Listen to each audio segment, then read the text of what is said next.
Programa Cultura Geral. Apoio Faculdades Milton Campos. Venha ser referência. Estude com quem já é.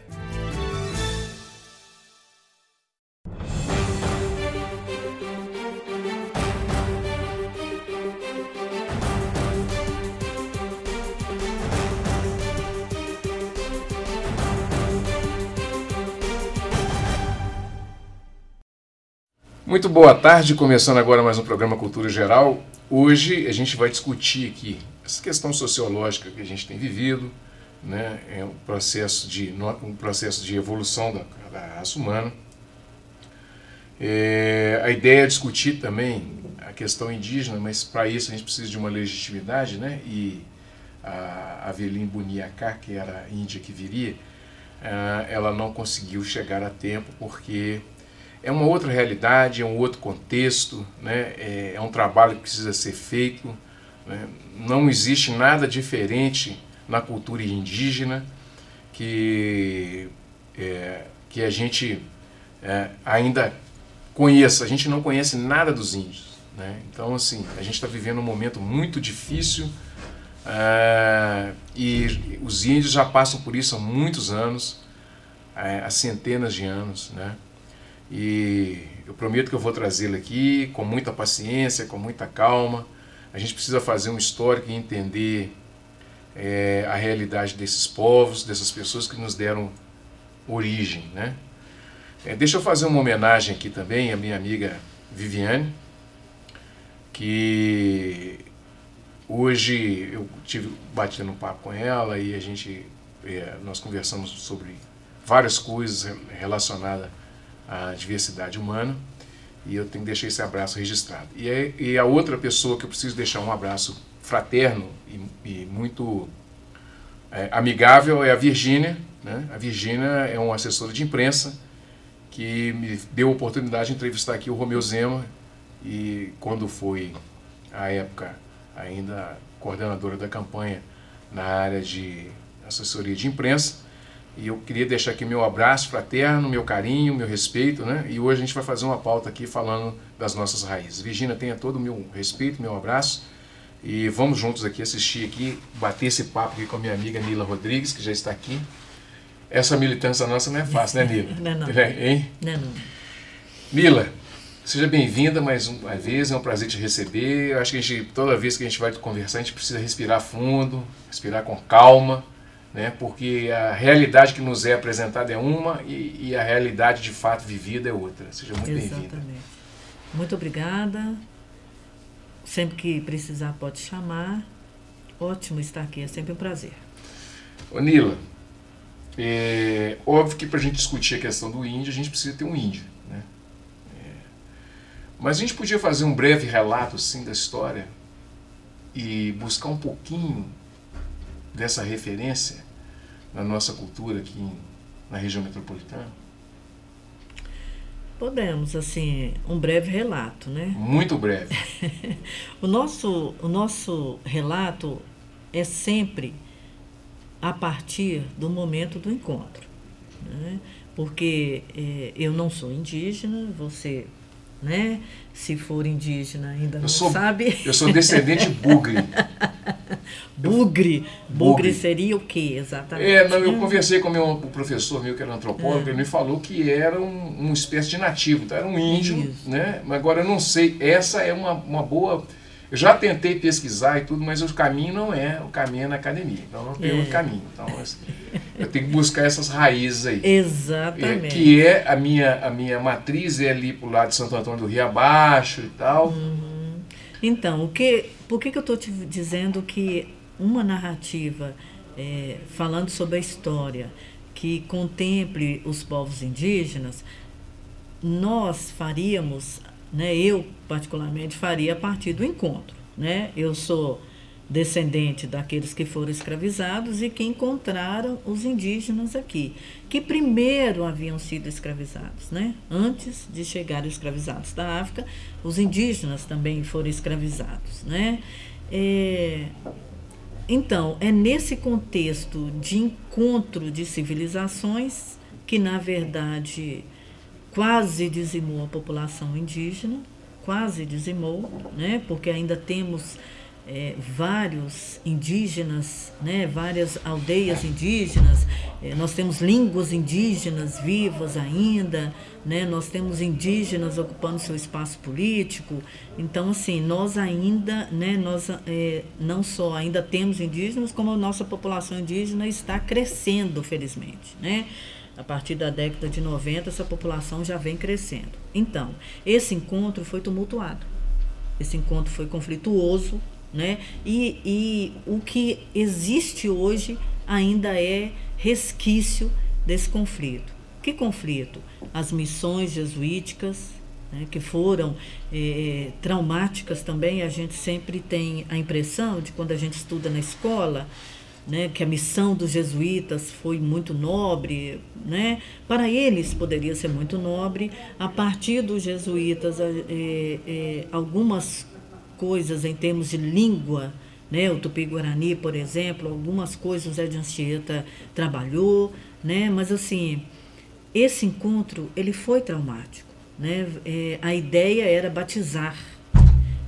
Quando batiza, é tirar identidade, é desmantelar grupos, né? E reunir num outro grupo de índios cristãos, né? Então, assim, é preciso entender os pormenores dessa história para a gente entender esse conflito e ver hoje como um resultado dele.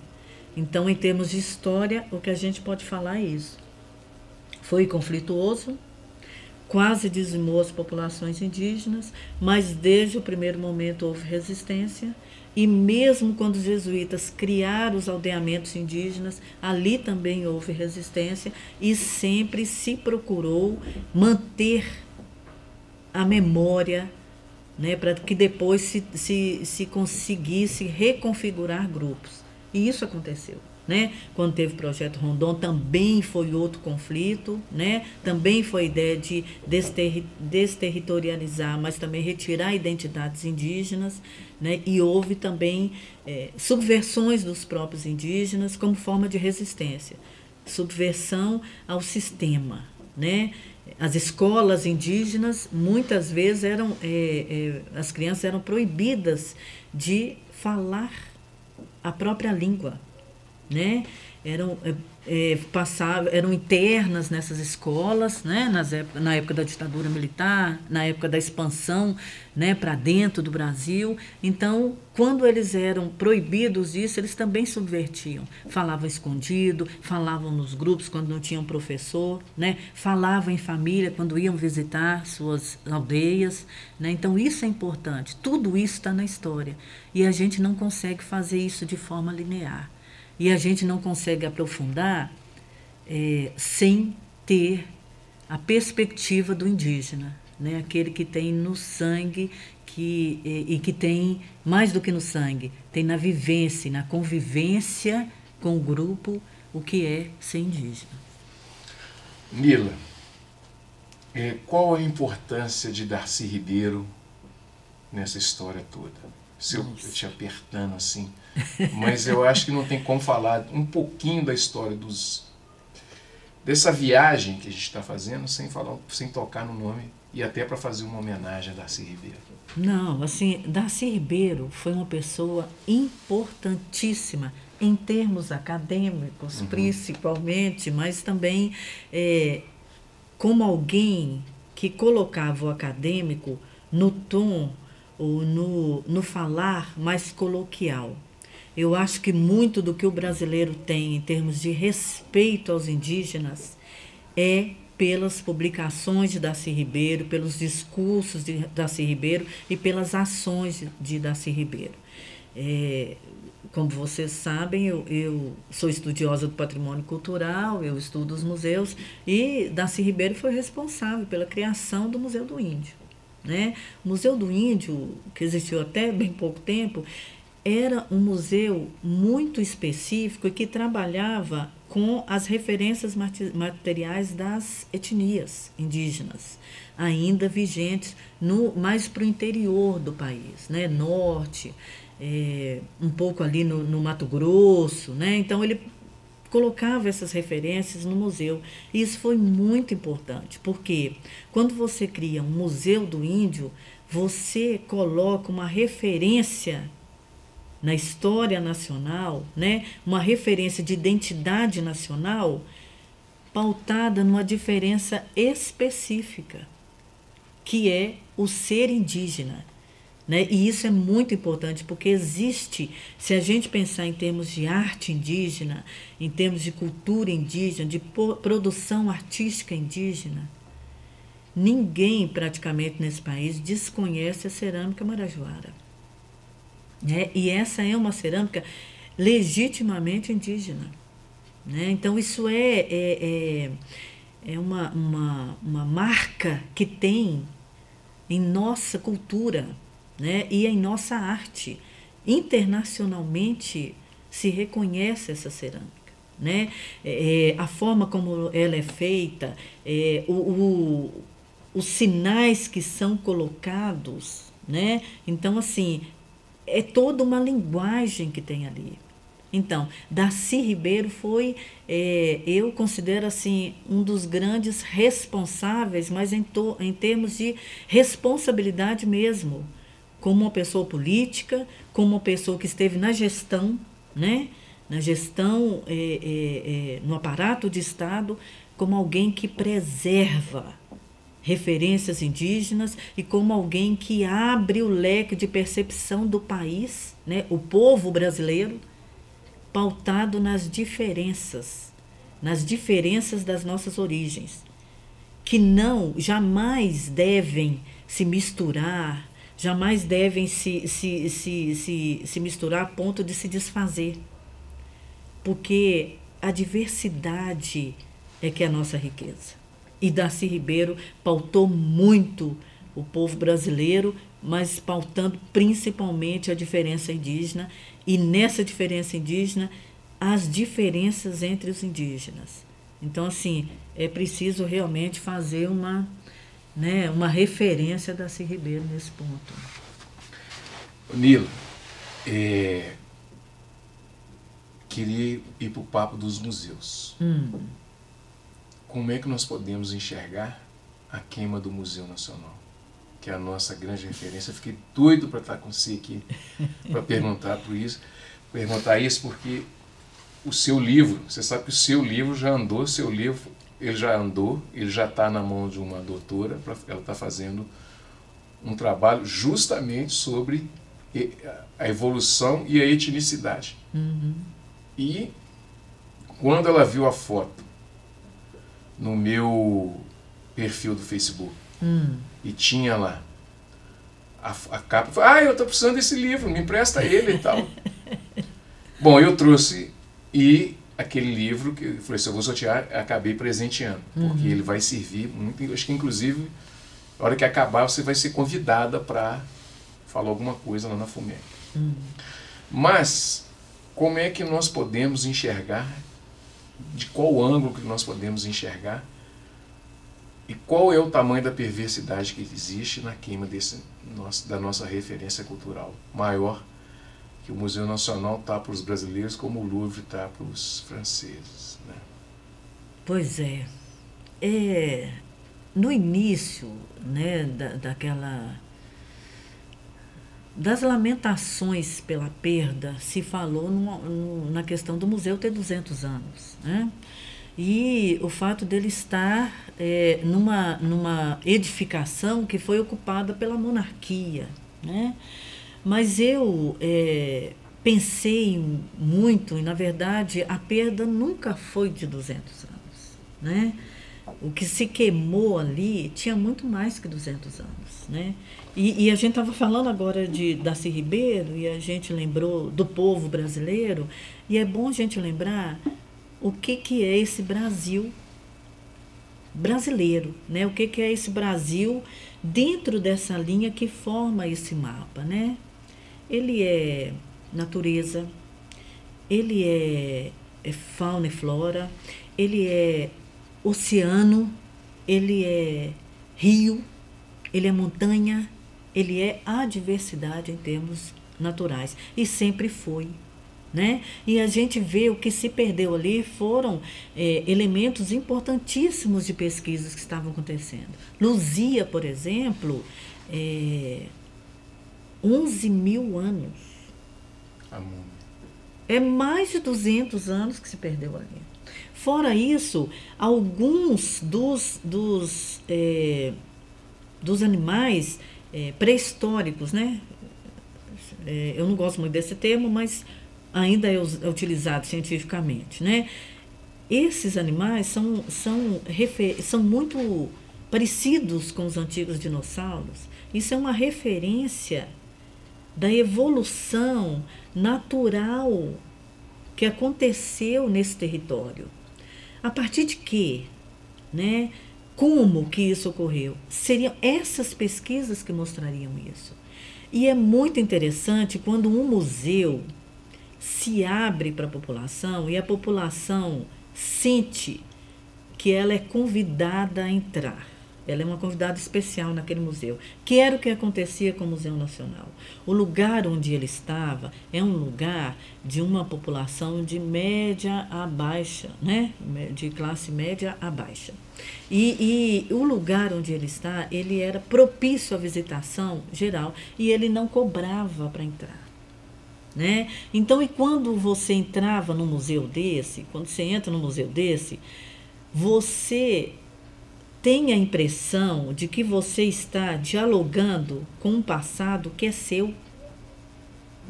E isso é muito rico, porque se você tinha lá esqueletos de dinossauros, se você tinha crânio de habitantes que viveram aqui há 11 mil anos, se você tinha lá também um trono de um rei da África que doou ao museu, né, na época que Dom João veio. Então, assim, é muito interessante. Você sente como que é bom viver com essa história desse tamanho. E eu acho que o Museu Nacional, ele tinha muito isso. Não sei se é pela diversidade do acervo, talvez seja, mas certamente tem um ponto muito forte na pesquisa. Eduardo Viveiros de Castro, ele pesquisa civilizações indígenas antigas, né? E ele é um pesquisador daquele museu, né? Marcos Sor Maio foi pesquisador daquele museu, né? Então, assim, ele tinha uma pós-graduação que pode até ser recuperada e tal, mas os documentos, né, os espécimes, né, que eram elementos materiais de comprovação das pesquisas, isso pode ter se perdido muita coisa. Então, assim, é triste, mas eu ainda acrescentaria uma coisa. Eu tive há pouco tempo com a professora Letícia Julião, numa entrevista para a Rádio Confidência lá em Belo Horizonte, e ela é professora da área de museologia lá da UFMG, e ela foi coordenadora dessa parte dos museus de Minas Gerais, né, há alguns anos. E ela disse uma coisa que é grave, e que é uma constatação para o Brasil como um todo, mas ela falou de Minas Gerais. As condições para que aquele incêndio ocorresse em Minas Gerais está mais ou menos 90% de ser regra. Vários museus em Minas Gerais estão sem condições, assim, propensos a que ocorram sinistros, como esse do Museu Nacional, né? Então, assim, nós precisamos cuidar dos museus. Cuidar dos museus é visitar museus, é engrossar quem visita o museu, criticar museu, como que eu tenho um papel crítico dos museus, né? E é também valorizar esses museus, exigir, né, que na cultura os acervos museológicos e as próprias edificações dos museus sejam não só divulgados, mas também que sejam preservados. Quanto que tem de pertencimento nisso, assim? Porque o que a gente vê? Eu posso te dizer duas coisas. Eu conversei com uma amiga minha e ela é índia. Índia mesmo. Você vê se os traços são todos indígenas. E conversei com um amigo meu, negro, e eu fui brincar. Ele falou, você é afrodescendente? Quase me bateu. Eu falei, não, eu sou brasileiro. Essa falta, talvez essa busca, a gente estava conversando antes da gente entrar no ar, sobre o tempo que eu tenho que ter para poder fazer essa pauta com a Avelim. Qual o tempo que a gente precisa, Nila? Qual o tempo que seria necessário para a gente definir aquele negro que não sabe que é negro e aquele índio que não sabe que é índio? É muito de pertencimento. O museu está relacionado com tudo isso, e o acesso a ele também, não é só ter o museu lá, mas ter a oportunidade na educação, ou seja, de alguma forma, fazer isso chegar até essa comunidade. Eu acho que a gente tem que pensar, para quem é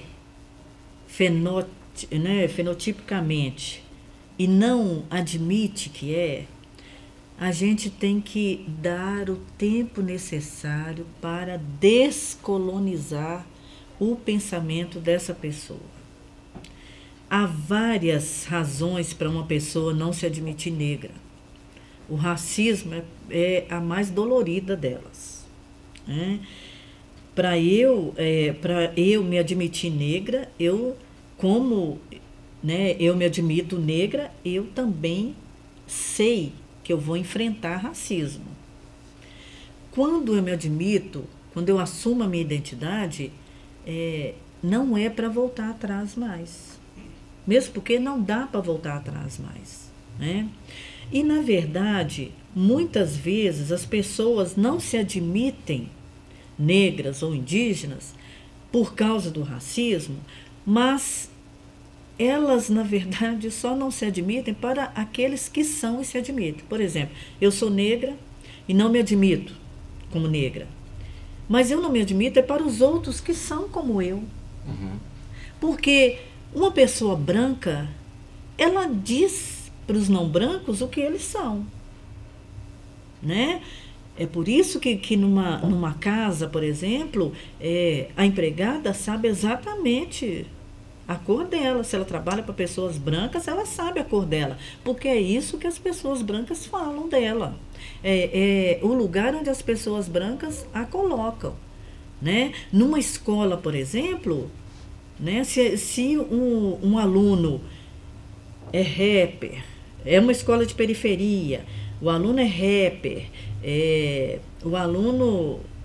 A família dele é uma família onde a mãe é a cabeça da família, o pai não é presente.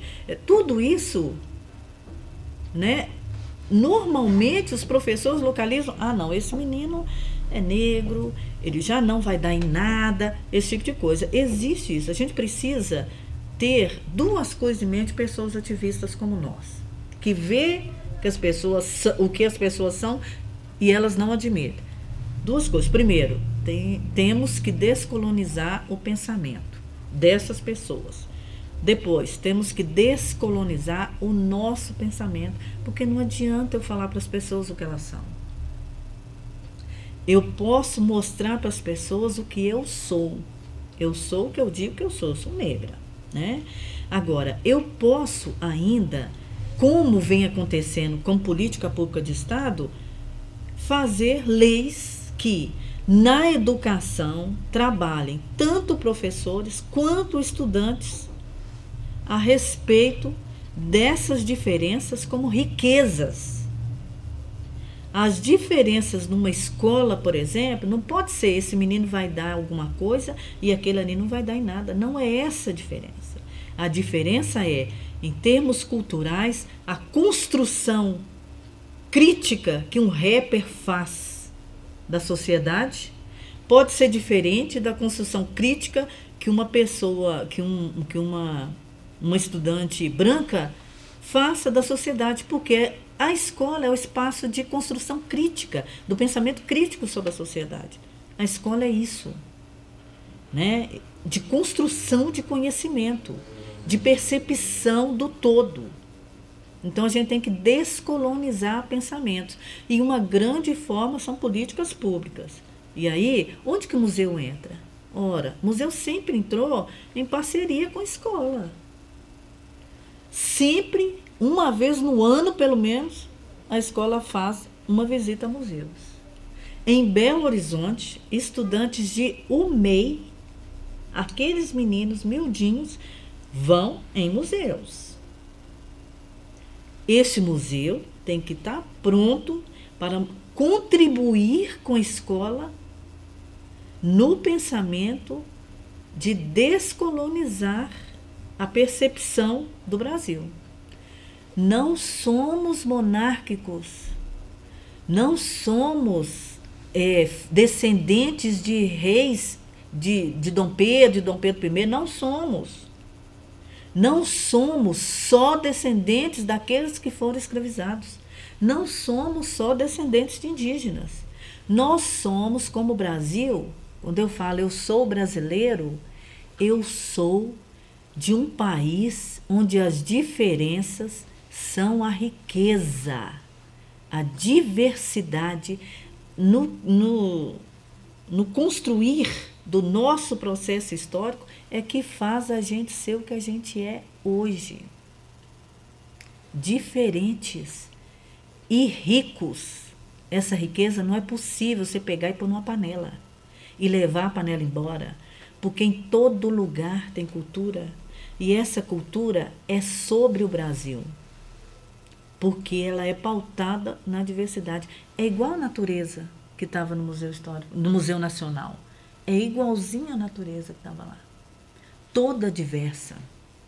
Você é acostumado a ver aquele tipo de dinossauro que estava lá do outro lado do Atlântico. Aqui são as nossas preguiças gigantes. Né? São os nossos dinossauros, que não são daquele tamanho, mas são seres tão complexos. Como viviam, o que faziam, como se alimentavam, por onde andavam, né? O que eles deixaram de marcas, como quando os primeiros humanos começaram a conviver com eles, por que eles desapareceram? Né? Isso é a nossa diversidade, a nossa riqueza, é o povo brasileiro, é a natureza brasileira. Temos que descolonizar esse pensamento e reconhecer a importância de tudo que a gente é. E nós somos tudo isso.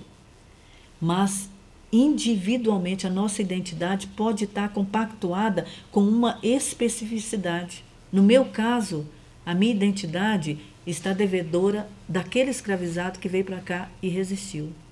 De Avelin, que virá aqui em breve, quando o Betão chamar, está comprometida com aqueles primeiros habitantes desse lugar. Que na perspectiva do indígena, esse lugar foi invadido. Né? E por mais que eles recebessem bem, né, esse que eles receberam bem se tornou inimigo. E é até hoje. Né? E é isso que a gente precisa. Vão demarcar as terras indígenas, vão demarcar terras quilombolas e vão trabalhar essa diversidade como diferença sem medo de viver essas diferenças. A diferença é o que faz esse lugar chamar Brasil. Muito bem, deixa eu fazer um intervalinho, vou fazer um intervalo, tomar uma aguinha aqui. A gente nem vai conversar, que nós estamos falando demais. Hoje eu estou só de espectador, né? Eu fiz a pergunta e rolei a bola. Daqui a pouquinho a gente está de volta com mais Cultura Geral.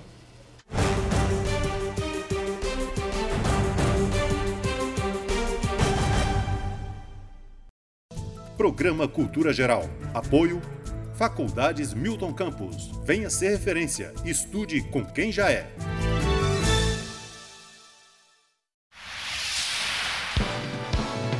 Canal Cidadão, Nova Lima e você. A chegada da primavera traz também o início das chuvas e a população deve contribuir para evitar acidentes, tomando precauções no dia a dia. A gente entende que o principal motivo de inundação na nossa cidade é o acúmulo de lixo.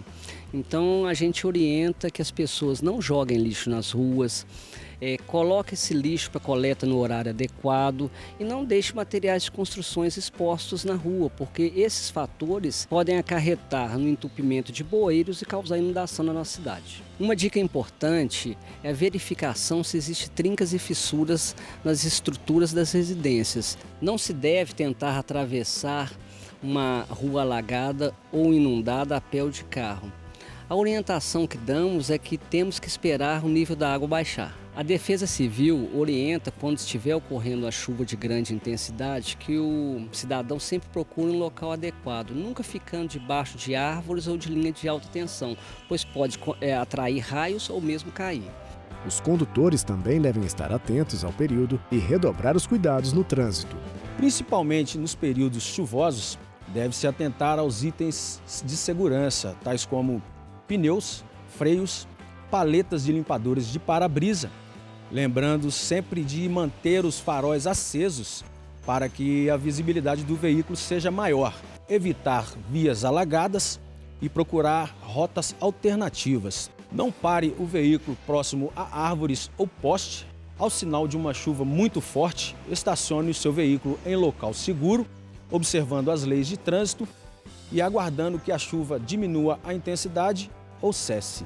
Em caso de emergências, desabamentos e ameaças iminentes, entre em contato com a Defesa Civil de Nova Lima pelo telefone 199 ou 3542-5610 ou também no 98835-1929, 24 horas, e com a Polícia Civil em caso de acidentes de trânsito pelo 153 ou 3541-5050.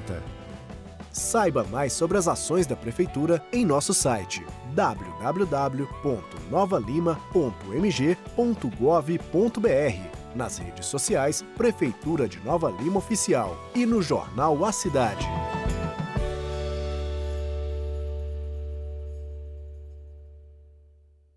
Programa Cultura Geral. Apoio Faculdades Milton Campos. Venha ser referência. Estude com quem já é.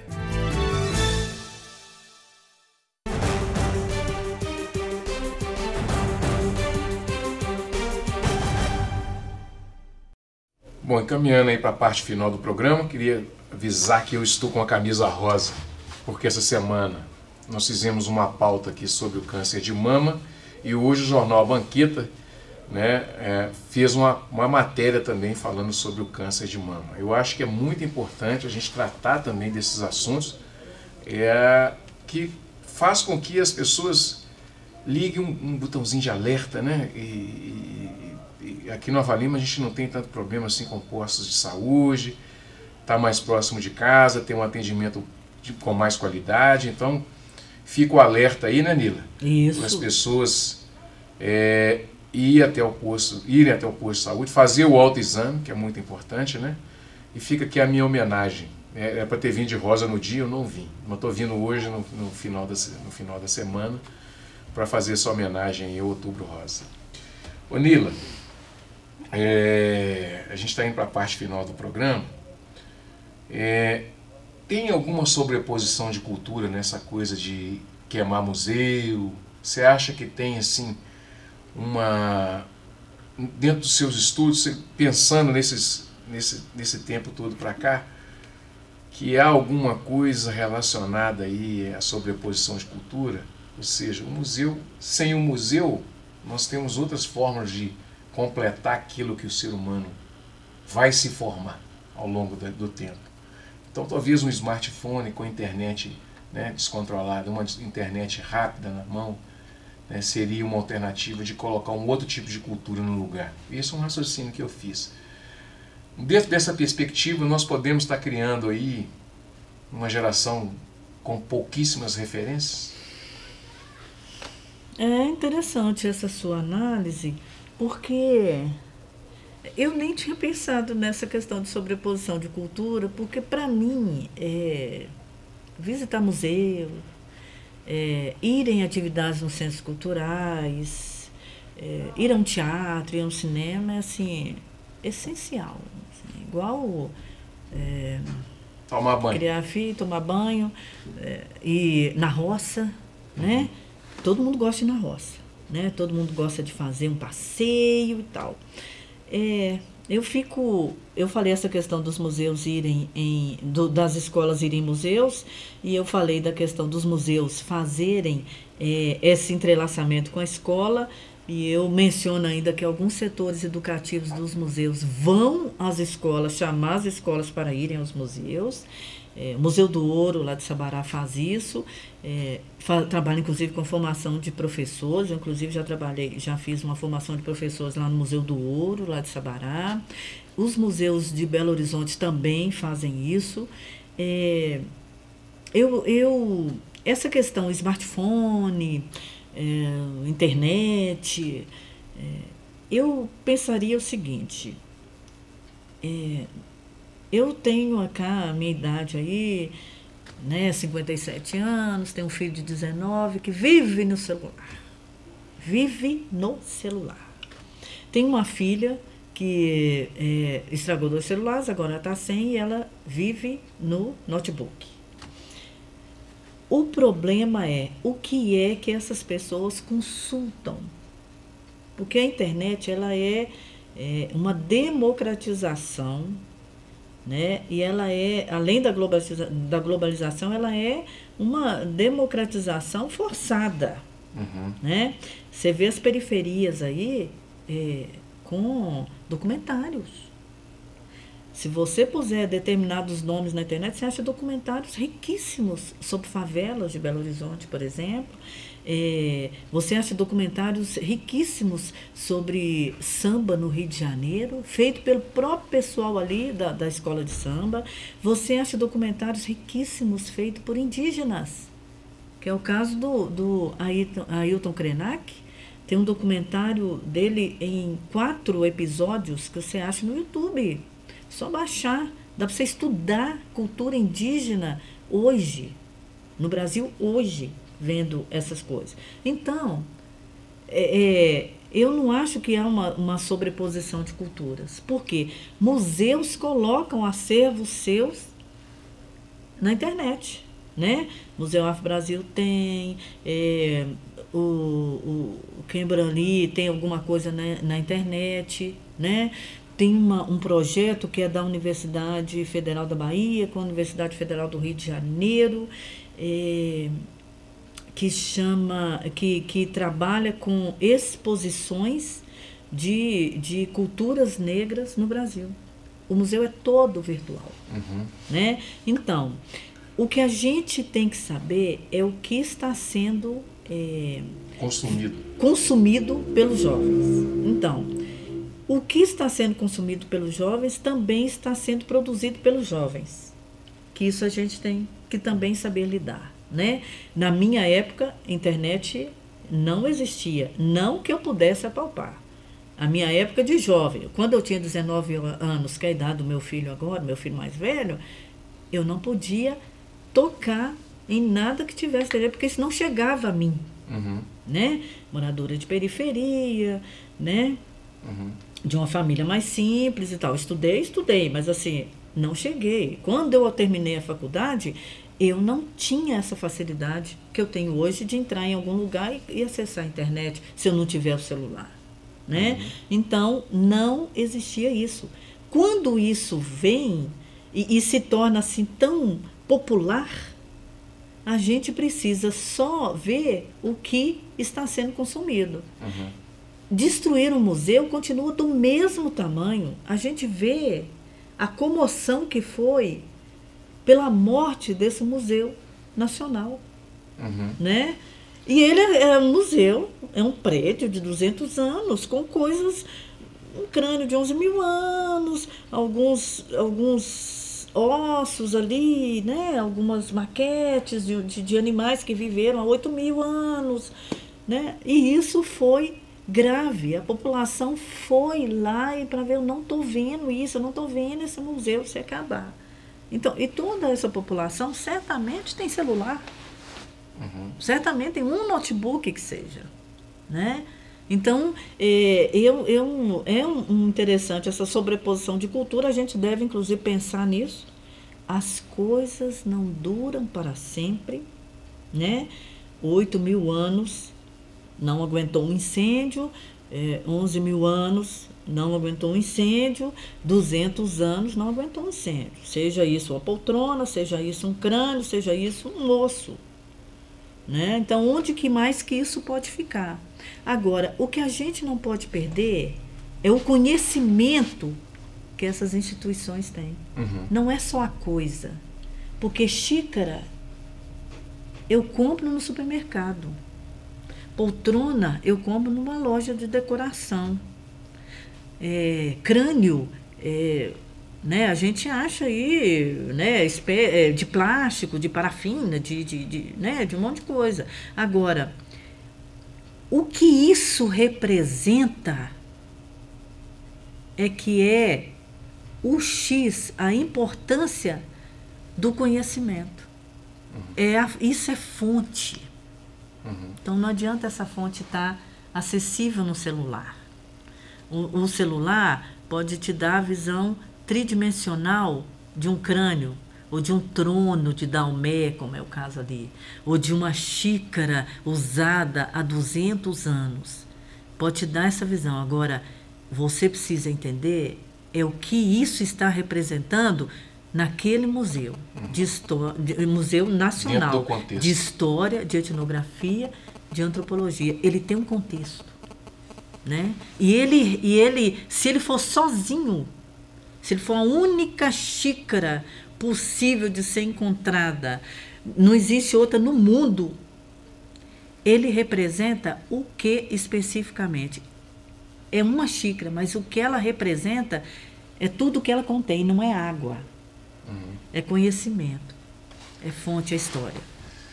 Muito bem, eu tinha mais uma pergunta para a Nilo, mas não posso fazer porque o tempo acabou, né? Mas eu fico aqui vou deixar uma dica aqui para esse feriado. Eu acho que é um momento que a gente está precisando de uma leitura. O Futuro da Democracia, o livro chama O Futuro da Democracia, de Norberto Bobbio. Tá certo? Muito bom.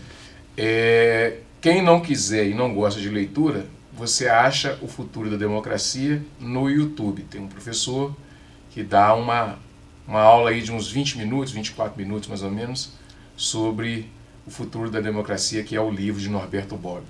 Tá certo? Porque, só um toquezinho, um spoiler, a gente está vivendo uma fase do sujeito não educado. Um grande abraço e até segunda-feira ao vivo, se Deus quiser, com mais Cultura Geral. Amanhã nós vamos repetir aí o programa que tem o programa do câncer de mama. Um grande abraço e até amanhã, se Deus quiser.